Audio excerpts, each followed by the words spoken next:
Ele você acha que pode ser o seu cara legal? Qual que é a sua impressão? Eu não acho nada de bom. She's just cold and no emotions, nothing. I don't know if it's my wheelchair or the fact that I'm from another country.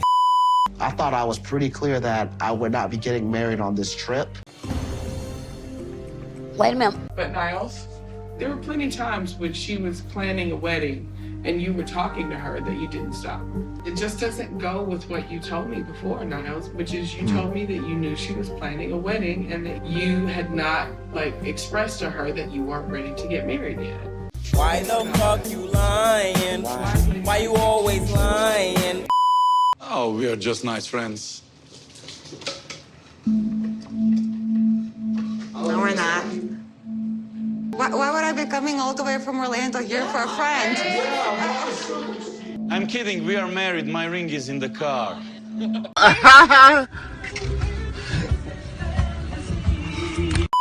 Hey guys, welcome back to 90 Day Fiancé Before the 90 Days, Season 7, Episode 9. Yesterday we did Renee and Chidi, Tiger Lily and Adnan, and Faith and Lauren. Today we're gonna do Ingrid and Brian, Matilda and Niles, and Vanja and Bozo. So, Ingrid and Brian first. So Brian's at Ingrid's house, and today will be the day that he meets her parents. Ingrid did warn me about her parents being tough and possibly not wanting to meet me. So I'm super excited and surprised that they did agree.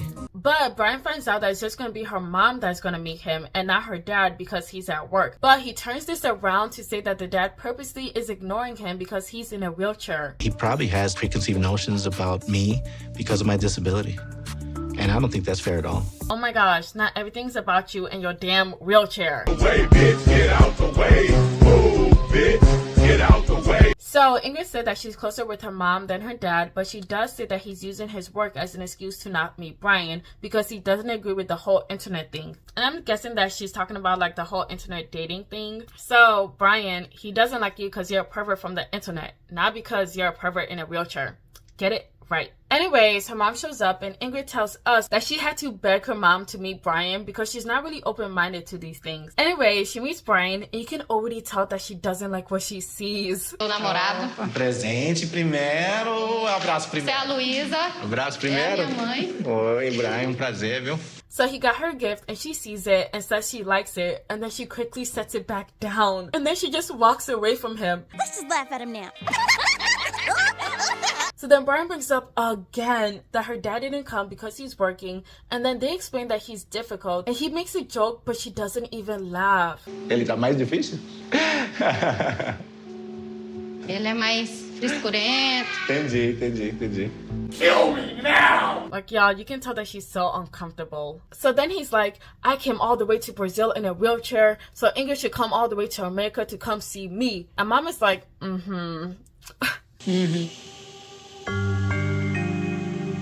Brian, she don't like you. She's just cold and no emotions, nothing. I don't know if it's my wheelchair or the fact that I'm from another country. It is not your wheelchair, it's you. So then the producers asked her mom what was her first impression of Brian, and she says nothing good.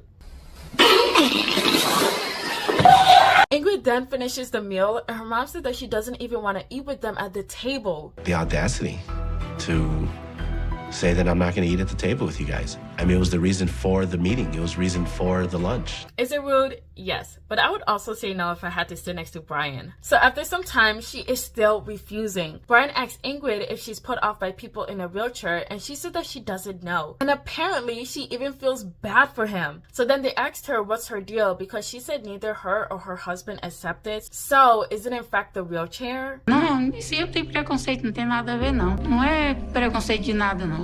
Mas o que ela vai arrumar outro lá do outro país pra casar? Só tem é a gente ficar perto de nós. Okay, so it's clear that she wants her daughter to marry somebody in Brazil, but then just say that. So then they head on inside, and Brian asks her if she told her mom about the trip, and Mom said that he's lucky that her father isn't here because he wouldn't let her go. What? Bro, what are you talking about, man? But like, Ingrid is a grown woman. Can he really stop her? I didn't know that Ingrid's dad doesn't let her travel or is very strict on her travel stuff. He said that she gotta be her own woman because she even has 2 kids. And I agree. I feel like, yeah, he can have his input, but to have like complete control over where she goes is crazy. Anyways, he says bye and then leaves. And I didn't think someone can be that rude. They clearly are not supportive of our relationship at all. Nope. Bye. So Ingrid said that she doesn't know what to do to ease the tension between Brian and her parents if they actually get married. So that's the end of them, now for Matilda and Niles. So Niles told her that he can't get married to her on this trip, and while she's leaving, the producers asked her if this is the first time that he said this, and she's like, yeah. Yes, this is my first time. I don't know what is going on right now. So now she's in the van and he gets in and she doesn't even want to talk to him. Don't talk to me right now, please. Don't talk to me right now, please. And I wouldn't want to talk to him either. Get the fuck out of here, little nigga. He then asks her if he ever said that he agreed to get married on this trip, and Matilda looks pissed. Is this a prank or what? I don't get it. Matilda, I told you that I couldn't get married on this trip. Who is saying that? Who said that? Who said that? Who said that? He said that he told her many times over the phone. I told you that over the phone? When? So many times. You didn't tell me that. Stop lying. Like, y'all, he is straight up lying to her. Gaslighting at this point, because you know damn well you never told her that. You done lost your damn mind. When you get your damn mind, you call me. So then she asks him again, and he's like stuttering like crazy because he can't figure out his lie. You told me that we will get married on this trip. I said we will plan that on this trip. You didn't say that, please, you didn't say that. Like, Niles, stop lying. Admit that you made a mistake, but don't lie to her. So she tells him that he's been here for 5 days and he didn't even tell her once. And he's like, well, when I saw you, I was so happy. That's why I was like, let me enjoy the time that we have together. Niles, what? Matilda thinks that I'm lying. Cause you were. I thought I was pretty clear that I would not be getting married on this trip. You weren't. Stop playing with us right now. Like, we really don't feel like... Y'all, it got so bad that even the producers had to call him out on his BS. But Niles, there were plenty of times when she was planning a wedding and you were talking to her that you didn't stop. If you were clear about that with Matilda, why then do you think she was still planning a wedding? And now he got his head down. Like, put your head up. Face the consequences of your actions like a man. Be like a man. Yes, I am a man, but that doesn't mean I have to be stupid. Can we blame it on his autism? A little bit, okay? I feel like just a little bit, because he still knew what he had to do, but he just chose not to do it. And obviously he could do it because he just did do it. Whatever. So Matilda is straight up ignoring him, as she should. He said that he wants to talk to her, and now he wants to admit that he didn't tell her when he had multiple opportunities to tell her. She has every right to be mad. Yes, I had multiple opportunities to come clean. Every time the wedding was brought up in the past, there was a chance for me to set things straight. I just didn't. So he apologized, and she asked when they're gonna get married. He said that he can do the knocking tradition, go back to the States, figure some things out, and plan the next time he's gonna come so they can get married. So she says that she wants to take a minute for herself, but he sits right next to her to apologize a bit more. I should have been clear. I should have said, what date do you have in mind? At some point, and I didn't. I'm sorry. So then she says that she understands and she will in fact wait for him. I'm very hurt he's putting me in this situation, but at the same time, I love this man. You guys, Matilda has great patience. Who would have thought? Me, okay? Y'all didn't believe in her, but I sure did. And that's on period. Anyways, he said that he promised to come back, and so they're good. But she wants him to tell her mom and do the knocking ceremony, but said that he's kind of already breaking tradition because right after you do the knocking ceremony, you're supposed to get married. You're not supposed to wait months in between. Because of this, I'm very worried that my family, they will not accept him. That will be a very big problem. And that's where their segment ends. Now for Vanja and Bozo. So Vanja landed in Germany and has to wait for her new flight, but she hasn't heard from Bozo at all. He didn't pick up my calls before I left. He didn't message me while I was flying. It's been an entire day since I've heard anything from him. Like, I don't know what his problem is, but he really shouldn't be ignoring her, knowing damn well that she's coming to see him. So then she sits down and she calls him, and he finally picks up. Finally! But she just updates him about how she missed her flight. My mind is finally at ease because I heard from him, and now I can just think about getting there and finally getting to see him. I still don't like that because what was stopping him from picking up her calls and answering her text messages? So we finally see him, and he said that he was anxious about meeting her, so he's been moving further and further from her, which is just ridiculous. Anyways, he gets to her plans. Našao smeću mi da ide alandar za Vanju. You what?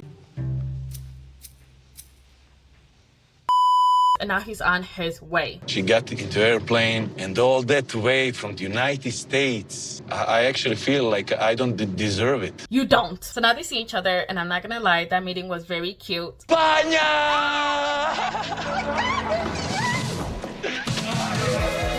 You guys, when they stay next to each other, they are the same height. Like, damn, Bozo, you kind of are short. Well, she's also wearing heels, but like, you know. This is for you. So she said that a kiss would have been nice. And I was like, oh yeah, they kind of didn't kiss. But she said that it's because he's old school and traditional. Like, I could have sworn people did that back in the day, but okay. Anyways, they're now driving, and he brings up the whole hug that they had at the airport, and he called it healthy. Why he called it that, I have no idea. So she said that she loves physical touch, but his face doesn't look too excited by that. I plan to take her immediately to make a date.